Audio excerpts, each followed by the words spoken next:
Hello, everybody, and welcome to Limited Level Ups. I'm Alex, and this week's episode is the top 5 tips for winning the Modern Horizons Arena Direct Challenge, or just top 5 tips for Modern Horizons Sealed in general. So, if you're like, what is the Arena Direct? I've never heard of that.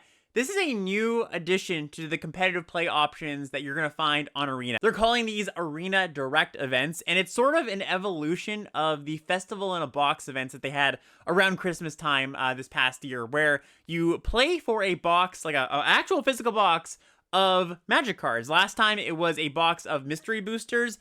This time around, it's a box of Modern Horizons 3. So the breakdown for this event, just to, again, lay it out for those who haven't heard about it, it's 5,000 gems to enter, so just like an Arena Open event. You open a sealed pool, a normal sealed pool of 6 packs, not like the 9 they had for Festival in a Box, and you try to get to 6 wins before you accrue 2 losses. And if you get to the 6 wins, you get a box of Modern Horizons 3 shipped to your door. Also, it's not just the States this time. There are a bunch of other countries that are included. I think Canada for sure, parts of Europe, parts of South America, Australia, Japan. I'm going to post the link to the article that this event was announced in the description and in the podcast feed description. So you can check that out to see if your country qualifies. But it's a lot of countries. So good on WotC for that. So this event's going to be this weekend from the 28th to the 30th, but it looks like they're also going to run it back in 2 weeks from now on the weekend of July 12th. And it also seems like this is something they're going to do fairly often. Not sure exactly how often, but the article says that they're looking for more opportunities to have these kind of events, which is very cool. Always great to have more options to play competitive limited from the comforts of my own home. In any case, this means that we've got some decks to build and some matches to win. So today I'll be sharing my top 5 tips for Modern Horizons Sealed. And these certainly are tips that can apply if you plan to use them in any upcoming RCQs that you're going to play in. I guess one difference there is those are going to be best of 3, of course, if you're playing in paper at your local game store. And these Arena Directs, I'm pretty sure for the time being, they're just best of 1. So, definitely a bit of a difference there. But without further ado, let's just jump in. So my first tip is don't build a clunky deck. And that sounds obvious, of course. Everybody wants a nice streamlined, maybe 2-color if you can have it, good curve deck. But the reason I'm giving this tip is because I think when you think sealed, and especially if you've been playing Magic a while, you tend to think sealed deck, that equates to slower, clunkier, I have time to set up my mana, I have time for more tapped lands. I think that as the years have gone on, and especially in recent years, and especially with play boosters just diminishing the amount of junk in the packs, I think you're doing yourself more harm than good by thinking of sealed in that way and thinking that like, oh, I'm gonna have the time. Cards have also just become more powerful over the years, especially at common. And one of the reasons that in the past you could sort of get away with slower, clunkier, maybe, your mana base wasn't perfect sealed decks was because aggro decks, they didn't come together all that often. But these days, I mean, if you've played any Sealed in the past year or two, I think you're going to definitely feel this. And especially for Modern Horizons 3, I think that aggro decks come together quite often. I have in front of me a Sealed deck that looks like a draft deck. It's just like a red-white aggro deck that has 2 Scurry of Gremlins in the 4-drop slot, a bunch of 2-drops, a bunch of good 3s. And I think you're going to face this kind of deck pretty often, and you don't want to have those multiple tap lands, 4 colors, a bunch of fetches, bad curved deck. The kind of decks you might think of when you think of a typical sealed deck when you're playing a competitive event. Because maybe you get away with a few, your first few matches you win, but if you want to get to those 6 wins, you're going to be facing good streamlined decks once you get to 4, 5, and 6 wins. I guess another way to put this is, in the past, I think that sealed content sort of revolved around the idea of like, here are some cards that get better in sealed because sealed is slower, it's clunkier, all these things. I don't think card evaluations really change that much in sealed these days. And I think that your sealed deck, you should aim for it to look like a draft deck if you can, with a good curve and a good mana base and, high creature count, enough removal, all that stuff. Now, yes, you're not always going to get the pools that allow you to do that, and we're going to get to that, how you want to remedy that, but that's the goal. And I think having that goal in mind is the first step to be able to build good decks for the sealed format. So yeah, I just mentioned this red-white deck in front of me that for those who are listening audio only, just imagine a good red-white aggro deck that you would see in Modern Horizons Sealed. It basically looks like that. This is what you're trying to aim for. We've got a bunch of 1-drops and 6 2-drops. The contrast to that, and an example of what I think you don't really want to do, is this deck I have now in front of me, which is this like 3-color Eldrazi deck that has some pretty good cards. It's got 2 Writhing Chrysalis, it's got a Detective Phoenix, it's got like an Eladamri, Spawn Gain Commander, like some power in here, but we're also splashing for 2 Unfathomable Truths, which is the draw 3. We've got 2 Snapping Void Craws, which is the blue-green gold common, which, you know, having a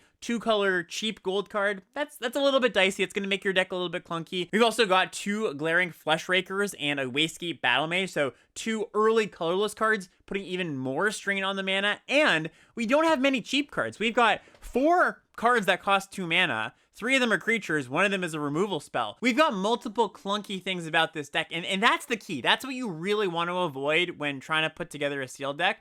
You are going to encounter some clunkiness in your pools. Not every pool is going to be perfect. But the key here, here's the thing. I think you want 1 clunk factor in your deck. I don't think you want more than 1 clunk factor. And when I mean clunk factor, I mean thing that isn't exactly perfect about your deck. So maybe your curve isn't perfect. You don't have as many 2s as you'd like. Or your mana isn't perfect. You're splashing for some powerful cards because your pool kind of needs the power, but your mana base isn't perfect. Or maybe your creature count is low. That's another thing that can be kind of a clunk factor. You're low on removal. I think you want to try to find a deck in your pool that minimizes to just 1 clunk factor. So maybe you don't have a great curve, but you are just a 2-color deck. So you don't have to worry about fussing with your mana. Or the opposite, you know, you do have a good curve, but you need to splash some power. I think that's also okay too. So I have another deck in front of me here. It's a green-white base deck that is splashing for a Writhing Chrysalis, a Flage, the red-white Mythic Titan, and it's got some other red cards here. It's got Galvanic Discharge, it's got a Glimpse the Impossible, and that sounds pretty clunky, right? That's a lot of red cards in your green-white deck. Now, mind you, we've got a bunch of fetch lands, and we're playing 2 mountains to accommodate that.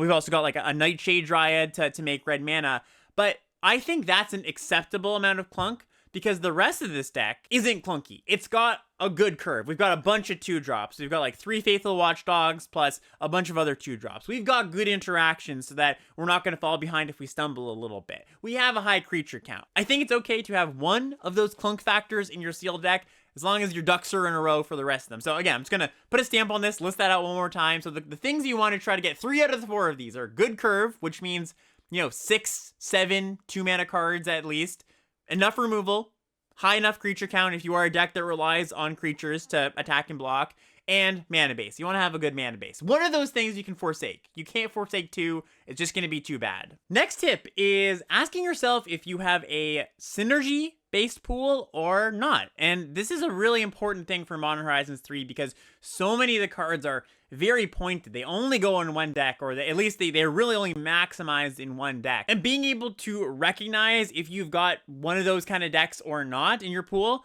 I think is a big part of finding the right deck in your pool. And this is a pool sorting tip, something that I'm really big on when it comes to learning a sealed format or really mastering a sealed format, is knowing how you want to sort your pool before you actually get into opening your packs. It's almost like if you were going to draft a draft format or be prepared for a draft format, what would you do? You would learn what the best archetypes are, learn what the top commons are. You'd prepare yourself somewhat. You're not necessarily going to go into your draft forcing a deck because that's not exactly what you're trying to do with that knowledge. You're just trying to give yourself a baseline of generally where to push, where to lean, how to end up with a powerful deck at the end of the draft. So to prepare for sealed, I think you want to have some sort of methodology, some sort of process that gets you to the best deck in your pool, just like you would prepare for draft and be like, I want to end up in the best deck I can possibly draft. I think it's especially helpful because when you're trying to parse a sealed pool, you're looking at all these cards at once. It's not like draft where you can kind of take it one step at a time. I think you really benefit from some sort of structured approach. So for Modern Horizons 3, what do you want to do with that? And I think it's kind of tricky because Modern Horizons 3, not like other sealed formats where I think you can kind of just look at your 2 most powerful colors or 2 deepest colors and look at your rares and see where they slot in. Maybe you have 3 white rares, but white's not that strong. And you go, okay, I play some weaker white cards and pair them with my strongest other color. And that's kind of your process for making a good sealed deck in most formats. But in this one, it's a little bit different because it's not just about, well, I've got a lot of good blue cards and I've got a lot of good black cards, because your blue cards might be energy cards and your black cards might be red-black affinity artifact cards, and they just don't pair well together at all. Also, in a lot of sealed formats, you kind of let your rares guide you towards like, okay, like, you know, that example I just used, I've got 3 good white rares. Those are going to be some of the stronger cards in my pool. And there's a lot of pools in this format that just, your rares aren't very good, but your commons and uncommons are awesome. So you can't just do the rarity sort and be like, oh, that's what my power is. That's just not as reliable of a sorting method in this format. I could have a lot of awesome white and black rares, but have 4 Writhing Chrysalises and a lot of good green and red commons, and that's the deck I'm supposed to be in. So how are you looking to approach this then if that's the case, where you can't just exactly tell what a good deck looks like based on what your strongest colors are? Well, instead of sorting by colors, I think kind of predictably, you're sorting by your synergy lane. So when I open my sealed pool, I put all my Eldrazi cards in one pile, and all my red-black affinity cards in one pile, and all my blue-black draw 3 cards in one pile. And then, kind of quickly, you don't have to flesh out the decks. I'm kind of just putting decks together and saying like, oh yeah, like this red-green Eldrazi deck has a good curve, has 2 Writhing Chrysalises, has enough interaction, all the stuff that we just talked about a few minutes ago, like the things you're looking for to build a functional deck, a good curve, good interaction, all that kind of fundamental stuff. You're just looking to see like, yeah, my red-black affinity deck does have that, or my red-white aggro deck does have 7/2 drops and good interaction and a scurry of gremlins. Yeah, like this is a doable thing in this pool. You're not exactly trying to settle on a final deck just yet. You're just getting a lay of the land. You're just getting an overview, a broad overview of what your pool has to offer. And the way I've been sorting is put your Eldrazi cards in one pile, put your red-black cards, you put your blue-black draw 3 cards in one pile. It gets a little bit fuzzy past that though, because I think those are like the clear ones.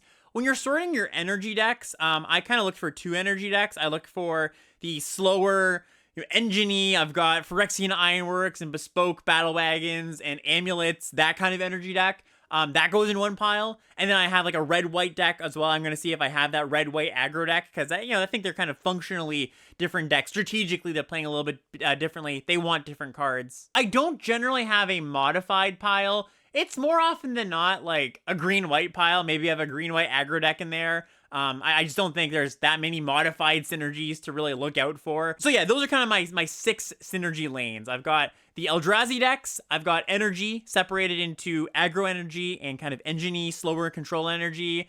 Then the red-black affinity decks, the blue-black draw 3 decks, and then some sort of modified space. Like, again, not really leaning into those synergies, but sometimes you just have a lot of faithful watchdogs and good green and white cards, and that's your base for your deck. But, of course, if you remember, this tip was not how to sort your pool exactly. It's figuring out, do you have a synergy pool or do you not have a synergy pool? Because if you just follow what I said, you might sometimes, you will sometimes, I would say 40-30% of the time, end up in a spot where you're like, actually, none of those synergy lanes have panned out. I don't have enough cards in 2 or maybe even 3 colors to have some sort of synergy deck that falls nicely into the Modern Horizons 3 synergy lanes. So what do you do about that? Well, that's when you can then revert back to the other sorting method of, well, what are just my strongest cards inherently? If there is no synergy deck to be found, then I'm more willing just to be like, all right, I'm just going to go back to basics, limited fundamentals, some creatures, some removal, a good curve, generally whatever my strongest cards are. It's not ideal because obviously you'd like to have, once again, that deck that looks like a draft deck, but I rather have a deck that just has a good curve, has enough creatures, has a just kill you kind of beatdown plan. I'd rather have that than have a red-black deck that it looks pretty good on the surface. Like you have 3 cranial rams and maybe a refurbished familiar or 2, but you have to play like 10 non-artifact cards, which just isn't going to work in your affinity deck. Your affinity red-black decks really need to have the majority of their cards be artifacts. Or you have a blue-black draw 3 deck that only has 2 ways to draw 3 cards, even though you've got a lot of sneaky snackers. Really ask yourself, again, going back to that question, does this look like a draft deck? And if it doesn't, well, you have to resort your pool. I think what I would do from this point is to find your best base, like 2-color base. I would even just build every single 2-color pair, like all 10 2-color pairs. I think there's something that happens in our brains when we actually just like see the deck laid out in front of us and, in curve form. At least I know for me, for sure. Colors that might not have looked that strong, or maybe you didn't consider a color because you didn't think there was enough playables in it. When you actually lay out the deck, something kind of changes and you go, oh, there is actually something there. Like a good example of this happening is when you have a shallow color, but maybe you have, 4 or 5 really good cards in that color. And you're like, I'm probably not going to play that color. But green or some other color is actually really, really deep. So you go, oh, you know what? I don't need that many blue playables. I can just play a bunch of green cards, play my 5-6 best blue cards, and wow, blue-green actually looks pretty good here. And something I forgot to mention that I actually might do just at the beginning of sorting my pool is take out on all the unplayables, because there are a lot of unplayables in this set when you consider the rares that have a lot of constructed focused rares, or the bonus sheet. You know, there's like the cycle of medallions, or just like a lot of cards on the bonus sheet you just don't really have to look at. You can take a final look at the very end, and like maybe there's something that's niche playable out of those. But I think just to get to the best deck quicker, take out all the junk. Then you can work with 50 cards in front of you instead of like 70 something. Just makes the pool a little bit easier to parse. Tip 3 here is I think you want to try to avoid the mid-range pile of cards, no man's land. And this is something that I've talked about before, a lot of other content creators have talked about before, but it's sort of the idea of drafting a deck, not just drafting a pile of cards, because, you know, we've all had those decks where it's like, yeah, all my cards are pretty good, but maybe I have a mix of aggro and late game cards, or I just don't have a clear plan of how I'm going to win the game. Generally, what ends up happening when you have this kind of deck is you're too slow against the aggro decks, but then not over the top, have inevitability against the controlling decks, so you don't really have good matchups against anybody. You're sort of just like casting your cards as they come to you, as you draw them, without like a super clear plan. Again, even if those cards are pretty solid cards. And I think the number one way to cut through this and avoid this problem is just make sure you know broadly, it's not like a specific card or anything, but broadly understand what your deck is trying to do and how you're actually going to win the game. I think there are 4 general umbrella broad ways that you're going to win the game in this format, and knowing that and identifying and pointing to your deck and going, my deck is doing this one, not only helps in deck building, because you can include the right cards that point towards that plan of winning, but also in gameplay, because you're like, well, I know what this deck is trying to do. I know broadly where the end goal is. Let me make decisions that engender that plan. So the first thing here, the first general plan for winning is good rares. And yeah, that sounds obvious. Of course, you have a bunch of good rares in your deck. That is kind of a plan unto itself.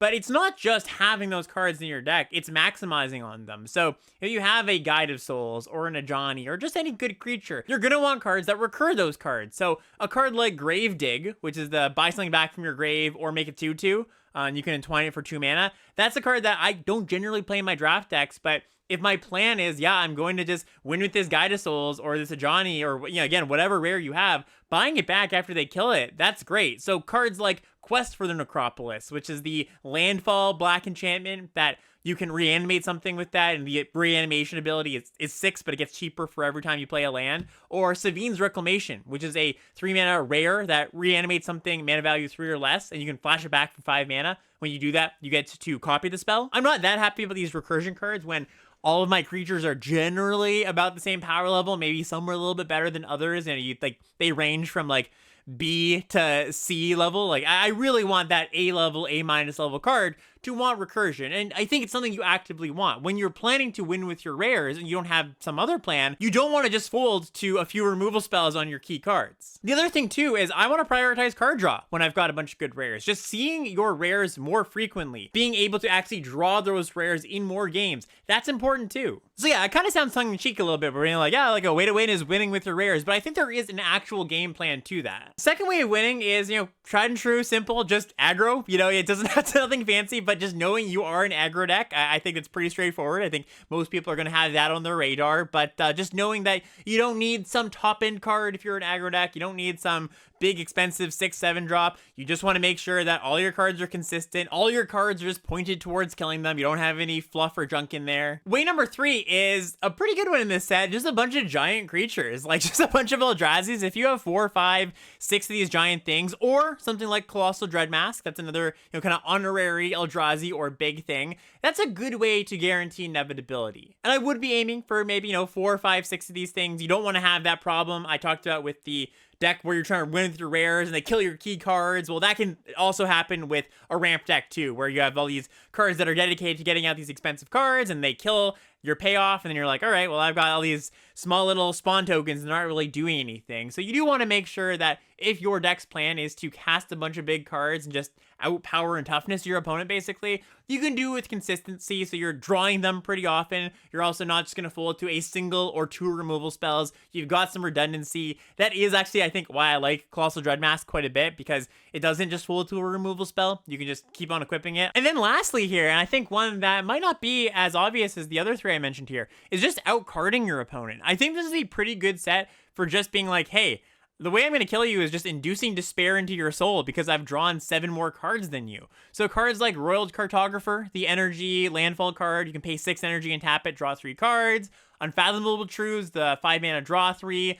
Deep Analysis. There's a bunch of cards in this set that draw 3 cards. And I think you are really looking for something that puts you up 2 cards, not just 1 card, like a bunch of Serum Visionaries, for example. That's not exactly going to do what you want, because yeah, it's a 2-for-1, but there's a lot of cards in the set that are kind of like 2-for-1-y, and your opponents could just be casting creatures on curve that sort of give them 2-for-1s. You really want to be outcarding them to the point where it's just like, if this game goes long, I am just going to kill them. And if you are this kind of deck, you need to pair your card draw with removal, or at very least a lot of cheap, efficient blockers, because if you don't have that stuff, then you're just not going to be able to take the time off to draw a bunch of cards. But if you do have that stuff, then yeah, I think this is a real plan, and it's a plan that I've had for a lot of my sealed pools that didn't have great rares, didn't have good top end, but did have a lot of ways just to outcard the opponent, and sometimes that's good enough. And these are the 4 main things, but if you can identify something else in your pool, maybe your pool has something a little bit funky going on, that's the key part, right? I'm not saying that your deck has to fall into one of these 4 things, just that I think these are the 4 most common ways to win, and just broad strategic ways to win in the sealed format. And I think it is very important when you're deck building to identify that so you can make better decisions going forward. And if you are enjoying the show, when you want to support Limited Level Ups, or any of my content, anywhere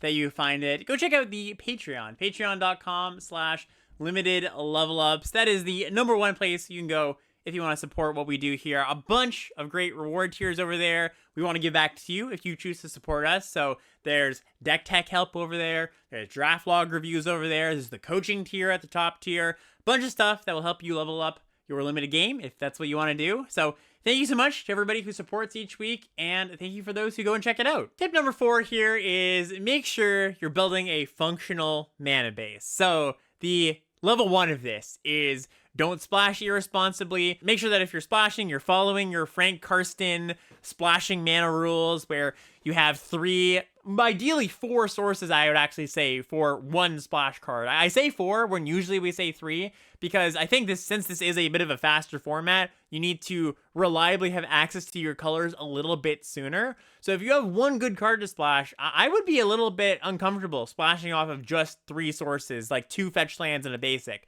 I think you really want to fit that 4th land in there. Make sure you're not playing 2 off-color basics. That's a big thing that, when I'm doing deck techs, I'm like, okay, you just can't put 2 mountains in your blue-black deck and hope to cast your blue-black cards on time all the time. Because it's not even just about casting your cards. It's about being able to double spell, right? If you have a mana base that's always going to go 3 colors on turn 3, even if you have a mana base that has mountain, island, forest, let's just say, as your 3 colors on turn 3, well, sure, you have those every time, but that doesn't guarantee that you're going to be able to cast the cards in your hand in a timely fashion, because maybe you have double red cards. Maybe you have a hand with a bunch of blue cards, and that splash color that you wish you didn't draw because you haven't drawn your splash card yet could have been another source of your main colors. So there's definitely some hidden costs associated to splashing, even though it might not seem like it at first. So this is kind of just like a general, like, if you're going to splash, really make sure you're following the right math, and make sure that you're splashing for a card that's really good. Also, don't fall for the in for a penny, in for a pound kind of fallacy,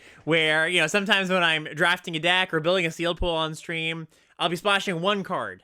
And somebody in chat will be like, oh, if you're already splashing red for that Galvanic Discharge, why not play that other good red card in the board? And it's like, well, just because I have some lands that can help me cast my 1 card doesn't mean I can responsibly add a second one, because each additional card you add means you have to add additional sources to your deck, and you're not necessarily going to have lands in your pool that give you access to those sources comfortably. I think especially an event like this where you're playing 6-7 games and the prize is really large, I think sometimes people think, okay, I'm gonna shove all the power in my pool. Maybe this isn't the most responsible mana base, but, I'm gonna just hope to spike it. I'm gonna hope to get lucky.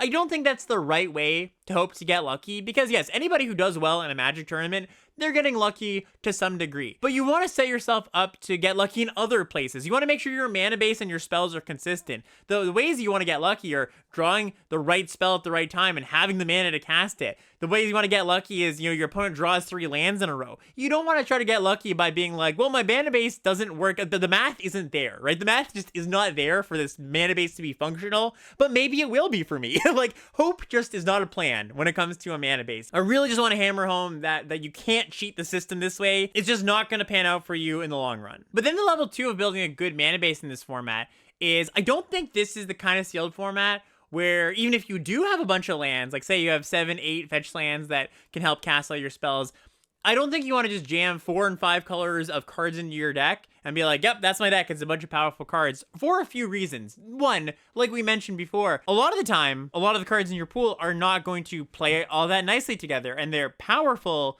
because of synergy, because when you surround them with other cards that play well with them, they're good. They're not necessarily going to lend themselves to a 5-color good stuff plan like you could in some other sealed format. The other thing is, I think that the mana fixing you have available at common, the fetch lands, they're not great for 5-color mana bases. They're not like dual lands like you'd find in Thunder Junction, for example, where you actually just have both colors when you play it on turn 2, like a blue-black dual land. You're going to have blue-black for the rest of the game.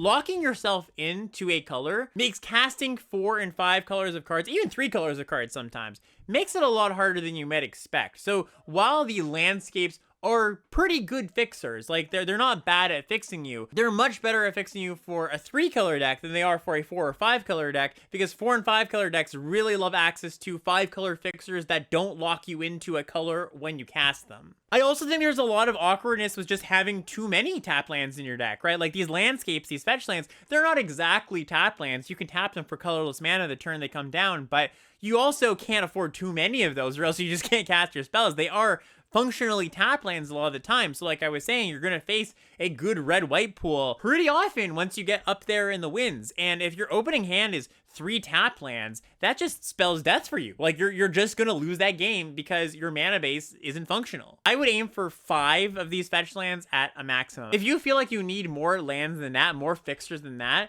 then your spell base is probably too colorful for what you actually want. Because in any format, any limited format, any constructed format, there is a certain limit of how colorful your decks can be based on the fixing available. And I think the fixing available in this format, again, doesn't really lend itself to super, super colorful decks. Now, the exception is if you have a bunch of the uncommons, if you have the MDFCs that are dual lands on the backside. That's when I think you can get pretty colorful. So this is something that will come up in some pools. You just happen to have, 5, 6, 7 of these MDFC, waterlog teaching, stump stomp style of cards that actually are dual lands and can support a 4 to 5 color mana base. And then one more thing to talk about with lands here that's actually changed. I've updated my take on what you want to do when replacing lands, basic lands, with MDFCs.